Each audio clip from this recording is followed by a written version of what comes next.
Oi pessoal, tudo bem? Professor César falando. Estamos aqui para mais uma aula de ensino remoto de emergência. Bom, gente, vamos começar então o item 3, né? Vamos falar um pouquinho sobre o princípio do método e alguns tipos de vibrações moleculares. Lembrando que o infravermelho é uma técnica onde a gente bombardeia a nossa amostra com a radiação infravermelha, né, a radiação eletromagnética, né, dentro da faixa do infravermelho, e o tipo de interação que se dá entre a molécula e a onda eletromagnética é por meio de aumento da amplitude das vibrações. Então, antes da gente começar a brincar e a entender como é que ocorre o processo de ressonância e de absorção de energia, vamos ver aqui alguns dos principais modos de vibração de uma molécula. Então, se a gente pega, por exemplo, um CH2, né, um carbono, que é a minha mão, pendurado nele 2 hidrogênios, né? Então, quais são os principais modos de vibração do CH2, por exemplo? Então, o primeiro modo é o que a gente chama de estiramento simétrico, que é esse movimento aqui, né? Olha lá, então um H2 pendurado no carbono. Olha lá, estiramento simétrico. O próximo, estiramento assimétrico, né? Então, levanta um, levanta outro, levanta um, levanta outro, olha lá. Estiramento assimétrico. Outro modo, tesoura, olha lá, igual uma tesoura. É um outro tipo de vibração. Rotação, que é esse aqui, né? Para lá e para cá, para lá e para cá. Esse aqui é o wag, ou abano, né? Parece que tem um lençol aqui nas duas mãozinhas abanando, tá? Então esse aqui é outro método de vibração. E o próximo é o twist, que hora um, hora outro, hora um, hora outro, olha lá. Então esses são alguns métodos, né? Alguns tipos de vibrações, tá? Ó, se a gente observar bem, vamos olhar só para esse aqui, ó, que é o estiramento simétrico. Qual que é a frequência em que essa molécula, né, esse CH2, só olhando para essas duas ligações químicas, qual que é a frequência em hertz de vibração, ó como é que tá, ó. A gente pode dizer que aqui essa frequência é de 1 Hz, né? É uma vibração por segundo, aproximadamente. Não é isso? Muito bem. Como é que ocorre o processo de absorção molecular, né? Aqui nesse caso. Se eu tenho uma onda eletromagnética que está vibrando na mesma frequência, ó, 1 Hz, e essa onda bombardeia essa molécula nesse ponto, como é que vai ocorrer o processo de absorção dessa onda, né? Então, como está ocorrendo, né? Essa onda tem a mesma frequência de vibração, ocorre um processo ocorre uma sintonia entre essa parte da molécula e essa onda eletromagnética, né? Mais ou menos parecido quando a gente sintoniza uma onda de rádio, né?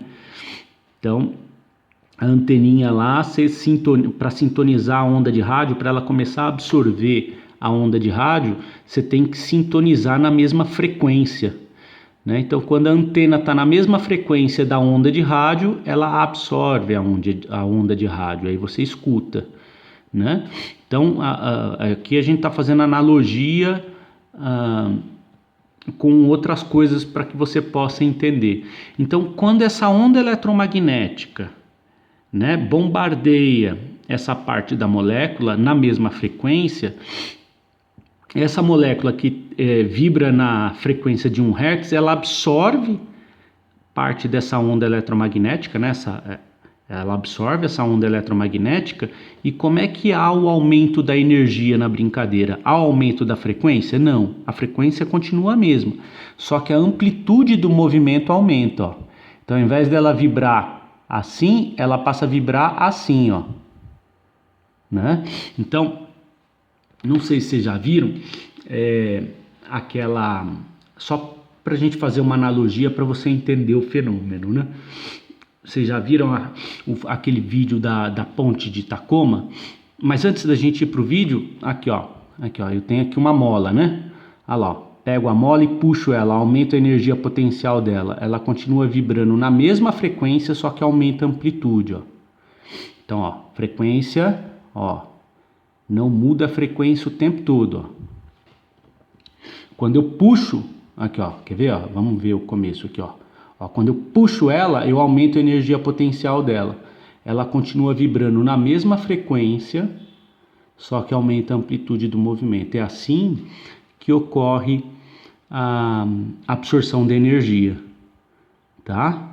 Então, vamos ver um outro exemplo para você entender melhor. Olha lá. Vamos pegar o vídeo da ponte de Tacoma para você entender. Eu vou disponibilizar esse vídeo posteriormente, tá? Olha lá, a história da ponte de Tacoma. Deixa eu dar uma adiantada aqui. Essa ponte aqui, ó, ele começa a mostrar a construção dela em 1940, já começa com um problema lá no começo, né? Olha lá, eu vou adiantando aqui, ó, maio de 1940, ele começa a fazer uma retrospectiva. Tá lá o pessoal construindo a ponte. Julho de 1940, ela é inaugurada. Olha lá, bacaninha. Olha lá, novembro de... Olha lá. Novembro de 1940, ocorre o colapso da ponte. Olha lá. Ih, parou o vídeo. Olha lá. Então, o que está ocorrendo, gente? Olha lá. A ponte... Olha lá, olha só que louco. Que maluquice. Olha só. Parece que a ponte é de borracha. Olha só ela tremendo aqui, ó. Olha isso. Olha que maluquice. Parece mentira o vídeo, né? Mas não é. Olha lá.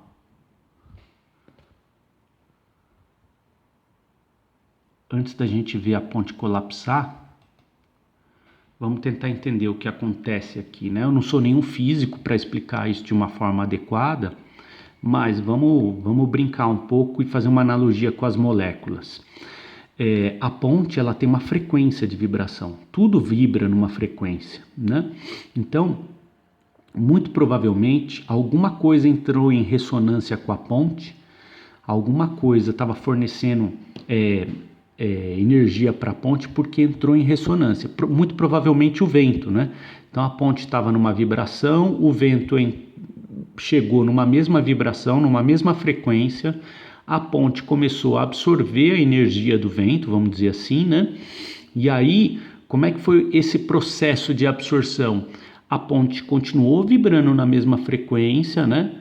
E aumentou, digamos assim, a amplitude do movimento. Por isso que ela começou a balançar, né? Que nem como se fosse de borracha. A Bíblia fala um pouco disso também, né? Quando você vai para os programas de televisão, aquela brincadeira de você gritar na taça de vinho, é a mesma coisa, o mesmo processo. Por que a taça entra em colapso? Porque a taça ela tem uma vibração, uma frequência de vibração. Quando você consegue, por meio da sua voz, emitir um som com a mesma frequência, a taça que vibra nessa frequência aqui, ó, da minha mão, né? Só que tem uma amplitude pequena, porque ela é de vidro, né? Ela absorve essa energia na mesma frequência e aumenta a amplitude, aí ela colapsa, ela quebra. É o que vai ocorrer aqui agora. É a mesma brincadeira, então, é o que acontece também, olha lá, ó. É o que acontece também com as moléculas. Olha lá,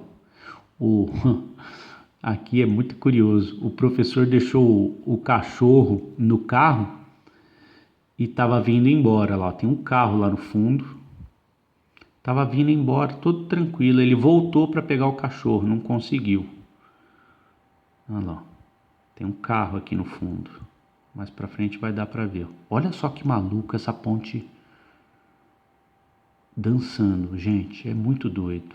Tá aumentando a amplitude do movimento. A pessoa andando, tá conseguindo ver?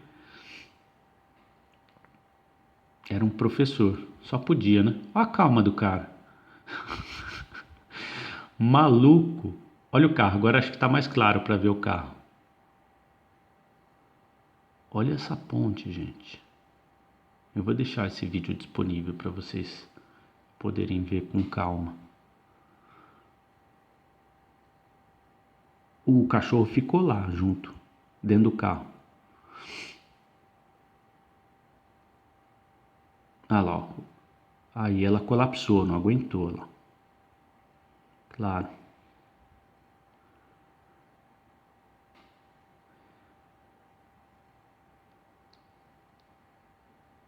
Legal, né?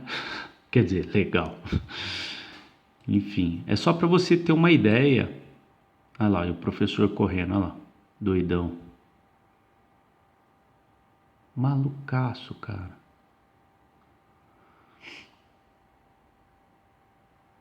Não, é esse o professor. Enfim, depois você olha com calma o vídeo.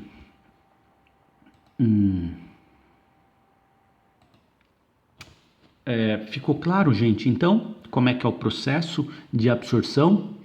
Muito bem, isso aqui é fundamental para a gente entender agora o princípio do método, olhando para o equipamento e para a amostra. Então vamos lá? Vamos para a folhinha e agora você vai entender como é que aquele gráfico é gerado, tá? Então vamos lá. Do que é constituído o infravermelho? Ó, então aqui no primeiro momento nós temos uma lâmpada que emite ondas de calor que vão, olha lá, eu vou dar destaque para ele emite ondas desde 400, olha lá, né? Essa daqui é a onda de 400 centímetro a menos 1, ou seja, é uma onda que cabe 400, eu estou ampliando ela aqui para você ver, né? Ela tem um comprimento de onda que não importa aqui qual é, a gente já até calculou isso, eu só sei que em 1 centímetro cabe 400 ondas, né? Então essa lâmpada, que depois nós vamos ver ela com calma, ela emite muitos comprimentos de onda. Então vamos dar enfoque nessa de 400, que é onde começa a escala do infravermelho que a gente vai trabalhar. Aí você tem ondas menores, muitas ondas. Então ela emite a 400, a 401, a 402, a 403, a 404, a 405, né? Aqui cabe 405 por centímetro, 406, a 407, e cada uma dessas tem uma frequência, né? E, por último, ela emite também uma onda bem pequenininha, né? Que eu vou chamar de rosinha, tá? E que é 4.000 centímetro a menos 1, né? Então, se eu olhar em 1 centímetro, eu tenho 4.000 ondinhas. Então, eu tenho 10 vezes mais do que essa, certo? Muito bem. Então, todas essas são radiações eletromagnéticas, né? Essa daqui é uma lâmpada que emite essas radiações eletromagnéticas que, por um acaso, são ondas que a gente não enxerga, né? Essas ondas estão numa frequência que a gente não enxerga, mas a gente sente. Por quê? Porque é calor, tá? Se eu chego a minha mão aqui perto dessas ondas, eu sinto a onda de calor chegando perto de mim. Muito bem. Qual que é a próxima parte do equipamento que nós temos? Nós temos um monocromador que filtra, que deixa passar uma radiação eletromagnética por vez, Nós já vimos como é que funciona esse monocromador. Daqui a pouco a gente pode mostrar ele de novo. Como é que ele filtra. Depois do monocromador, nós temos o compartimento de amostra. Depois do compartimento de amostra, nós temos o sistema de detecção, ou detector, que é como se fosse um olho, certo? E depois do detector, nós temos, né, o detector ele manda uma mensagem para gerar o registro, né? Esse detector manda uma mensagem para gerar um registro, e o registro dessa brincadeira toda é o espectro eletromagnético, né? Que é aquele negócio todo assim, bonitão, cheio de buraco, que a gente já viu. E aí, o espectro eletromagnético, nesse eixo Y é porcentagem de transmitância, e aqui, ó, é número de onda em centímetro a menos 1. Certo? Então ele começa aqui, ó, bem no comecinho aqui, 400 centímetros a menos 1, e aqui no final 4.000 centímetros a menos 1. Vamos ver como é que funciona então a brincadeira? Aqui, ó, vou pintar de laranjinha. Aqui eu vou pintar de rosinha. Laranjinha, rosinha. Então, olha só como é que funciona a brincadeira. Então, eu tenho uma determinada amostra aqui, uma determinada amostra orgânica, cheia de ligações, né? Carbono, carbono, carbono, hidrogênio, carbono, oxigênio. Uma amostra complexa que eu quero descobrir que substância que tem aqui. Eu quero fazer análise qualitativa, né? Então, como é que funciona a brincadeira, gente? Olha lá. Um monocromador vai deixar passar uma onda de cada vez. Então, primeiramente, ele deixa passar a onda de 400 ondas por centímetro, né? Então, vai deixar primeiro essa laranja aqui, ó, chegar, né? Então, olha só, essa onda laranja, ela chega aqui com uma intensidade bem forte. E o meu detector, tirando a minha amostra, ele sabe qual a intensidade que chega aqui, ó. Vamos supor que a intensidade que chega aqui é uma intensidade de 10, tá? É uma intensidade de 10. E quando ele chega para interagir com a minha amostra, a minha amostra absorve uma parte dessa intensidade 10. E aí ela sai daqui, ó, com uma intensidade um pouquinho menor, uma intensidade de 8, por exemplo. Tá?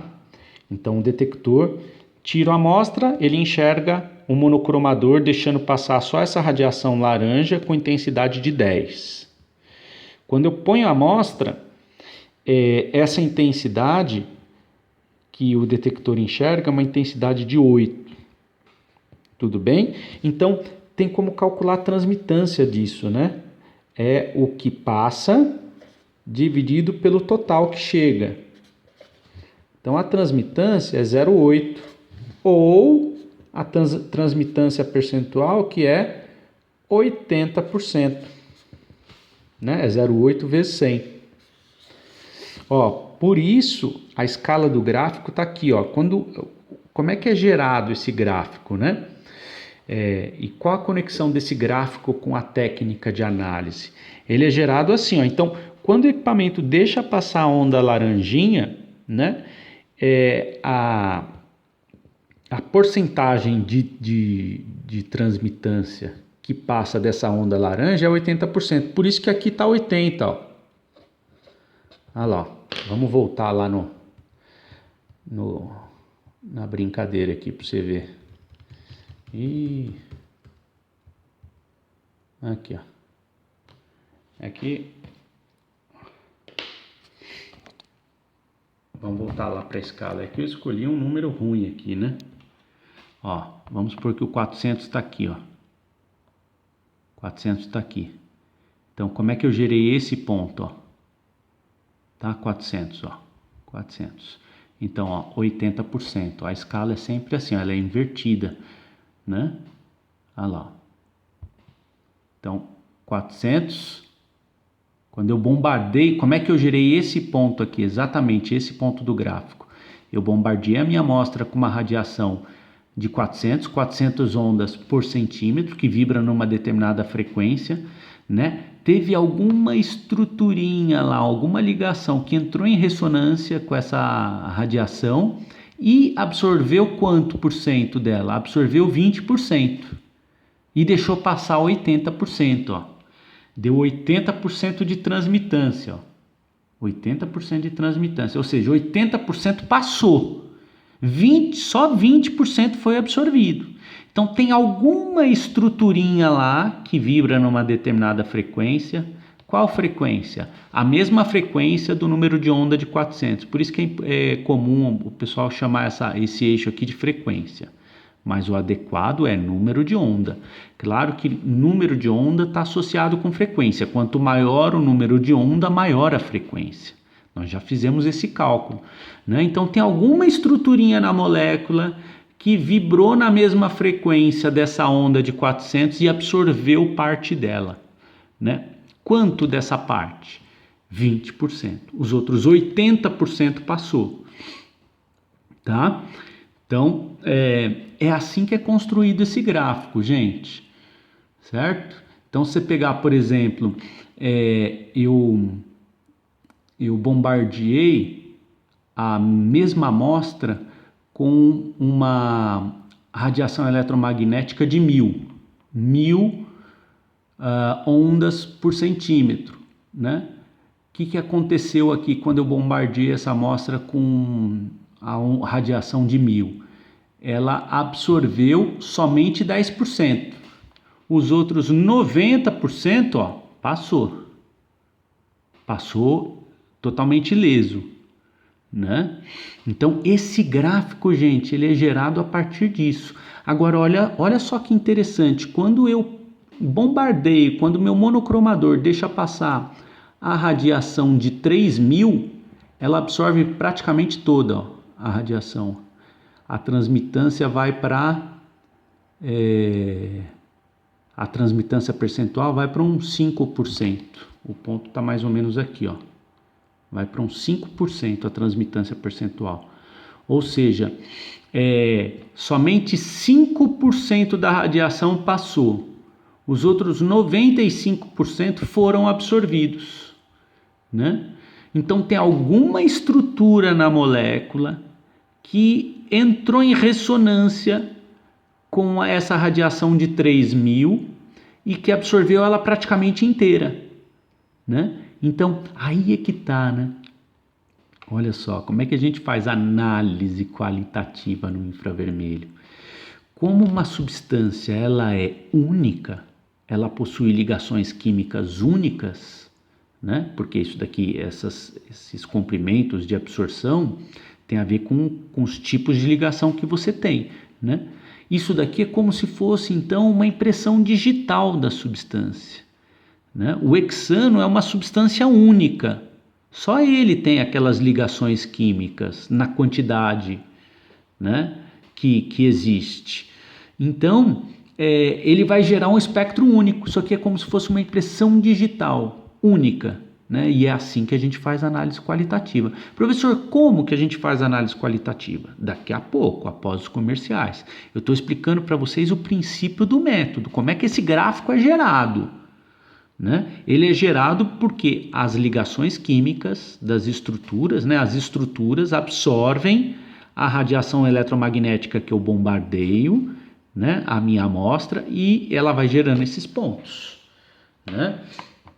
Então, gente, olha lá, ó, voltando aqui para a folhinha. Como é que esse equipamento antiguinho de infravermelho funcionava? O monocromador deixava passar só essa daqui primeiro, gerava, né, uma transmitância de 80%, me gerava esse ponto. Deixava passar a de 401, gerava outro ponto. A de 402 gerava outro ponto. 403 gerava outro ponto. Aí quando, né? E aí ele vai indo, 404, 405, 400, 500, 500, nananana, e aí ele vai dando a transmitância aqui no eixo Y. Ele vai me dando, ele vai fazendo esse cálculo aqui, ó, 0,8, vai multiplicando por 100 e joga aqui nesse eixo, ó. Então, esse gráfico ele é gerado a partir disso. Então, ele vai deixando passar só essa daqui primeiro, depois a menorzinha, depois a menorzinha, até não chegar no 4.000, por isso que demora.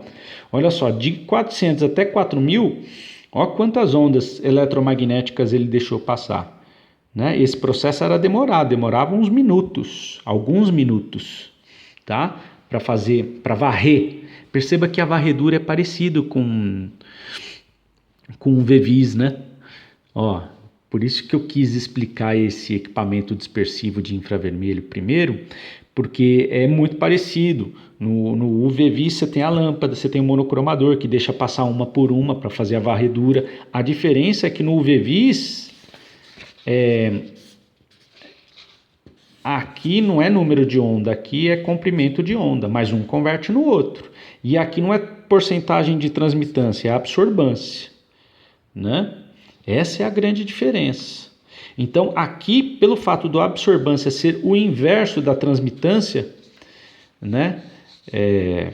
Deixa para lá aquelas fórmulas do menos log e tudo mais, mas é um conceito inverso, aí tem o log.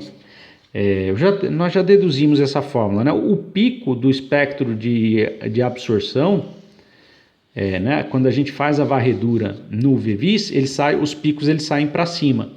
No infravermelho, eles saem para baixo, justamente porque a transmitância percentual ela é invertida, tá? Então eles vão sair todos para baixo.